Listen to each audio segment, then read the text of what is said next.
Les gars, petite vidéo avant l'année 2025. Enfin, dernière vidéo en tout cas de l'année 2020, 2024, pardon. On se retrouve du coup en 2025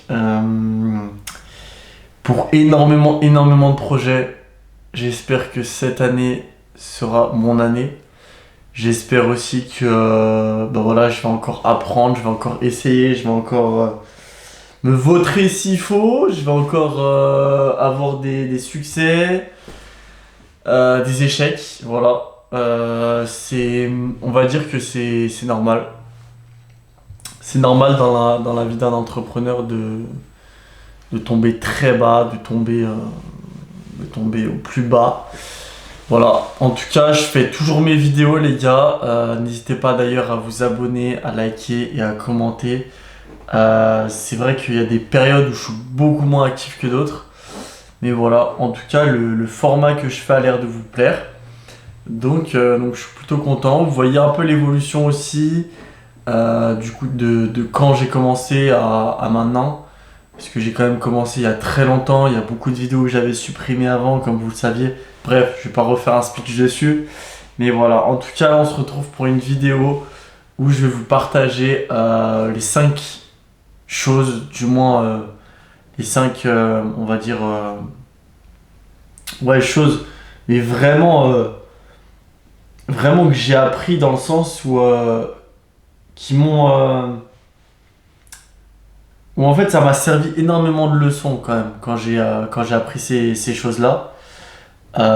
Donc c'est des leçons de vie, hein. Donc voilà, en tout cas, merci, vous êtes de plus en plus à me suivre et à suivre mes projets, donc ça fait plaisir. Et voilà.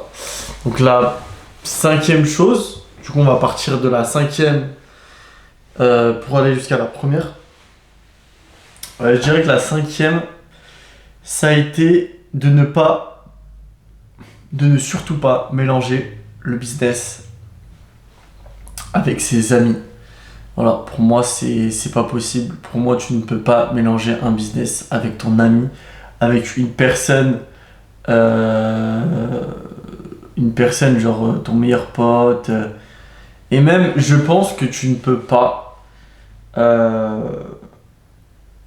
travailler avec des personnes qui ont un rapport avec ton amitié, avec par exemple ton meilleur ami.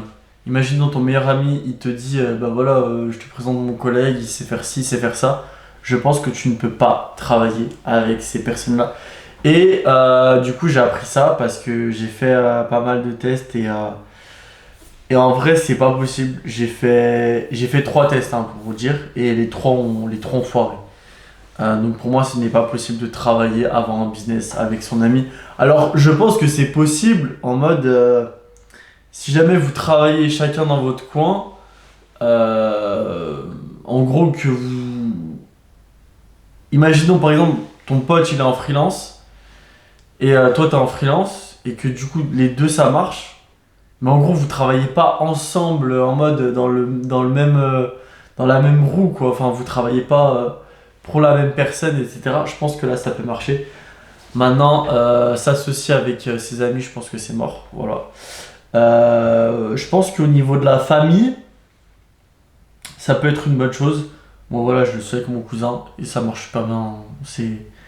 On a eu beaucoup de mal à se retrouver parfois.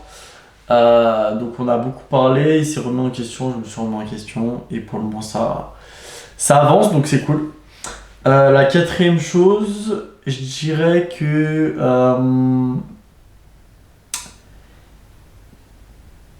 ah oui, il faut avoir des putains de priorités. Dans le sens où tu ne peux pas te permettre, tu ne peux pas te permettre de faire des prêts, de vivre à crédit conso, de vivre au-dessus de tes moyens, aussi en gros, enfin, tu ne peux pas faire ça quand tu n'as pas d'argent. Dans le sens où moi, quand j'ai commencé l'année, j'ai commencé l'année très mal, on va dire. Et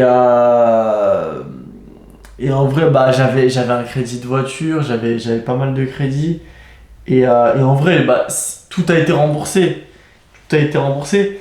Mais si ce sera à refaire, je le referai pas. Parce que c'est beaucoup de pression. Et dans le sens où en gros, pour moi, faut pas vivre au-dessus de ses moyens. Pourquoi?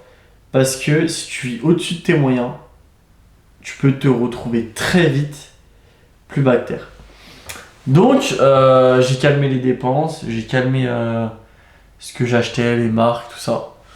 J'en achète toujours, hein, mais beaucoup moins. Et, euh, et voilà. Donc, faites très attention à ça. Ensuite, troisième chose, du coup, vivez avec du risque. C'est ce que j'ai appris. Toutes les personnes avec qui j'ai pu avoir des interviews, avec qui j'ai pu parler, j'ai côtoyé énormément de monde. Bah, je crois que c'est l'année où j'ai le plus côtoyé d'entrepreneurs en 2024. Ils m'ont tous dit à un moment donné, j'ai pris un risque, je suis parti de là, je suis parti de zéro. Euh, même, t'as beau être un fils à papa, t'as beau être, je sais pas, t'as beau être né avec de l'argent. Il y a des mecs, il y a des mecs qui prennent quand même des risques avec l'argent de leurs parents. Voilà. Bien sûr que c'est 10 fois plus dur de prendre des risques quand tu as un appartement à payer. Imaginez-vous ma situation. J'ai un appart à payer, j'ai des factures qui tombent tous les mois, j'ai des salariés, j'ai des freelances. Oh les gars, vous vous rendez même pas compte ce qu'il faut que je dégage à la fin du mois. Mais heureusement que j'ai la tête sur les épaules.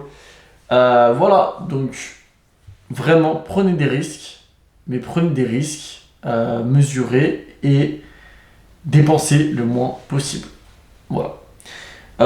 Deuxième chose qui m'a servi de leçon en 2024, je dirais que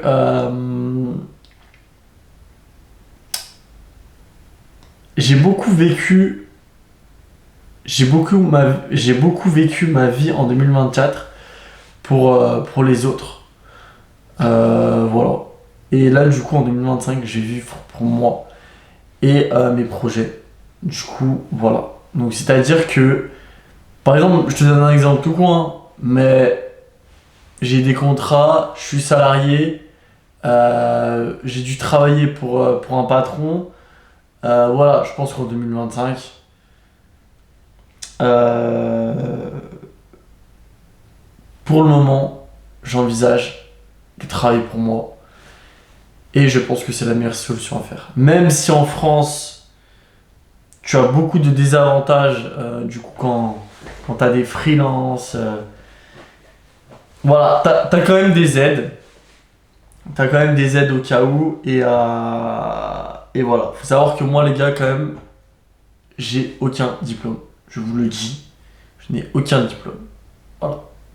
C'est-à-dire que si demain je veux trouver un travail, euh, c'est selon comment je vais m'exprimer, selon comment je vais m'amener à l'entretien et comment je vais me vendre. Voilà. Retenez ça, c'est très important. Et du coup, le point le plus important, je pense, que j'ai retenu en 2024, c'est... Ah oui, oui, oui, bah, je pense que c'est ce point-là. Je pense que c'est le déclic, du coup, c'est le déclic de 2024. Euh,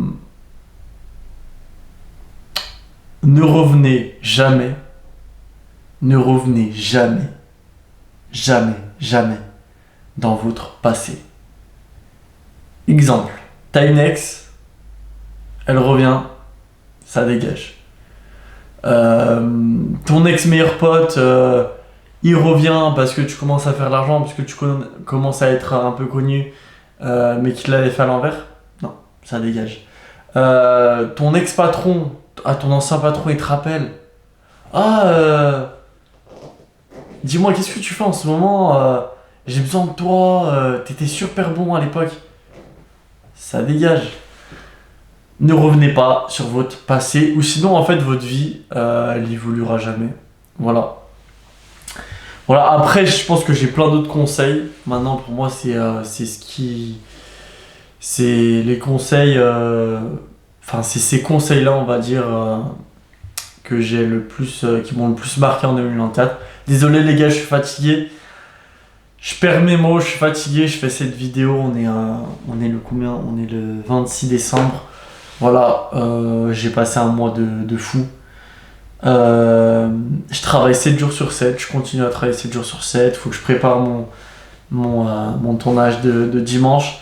Donc voilà, en tout cas, voilà, des petits tips, des petits conseils. C'est aussi pour me revoir plus tard. Mon évolution, comment j'évolue, comment je m'adresse aux gens, et voilà. N'hésitez pas à liker, à vous abonner, et à très bientôt.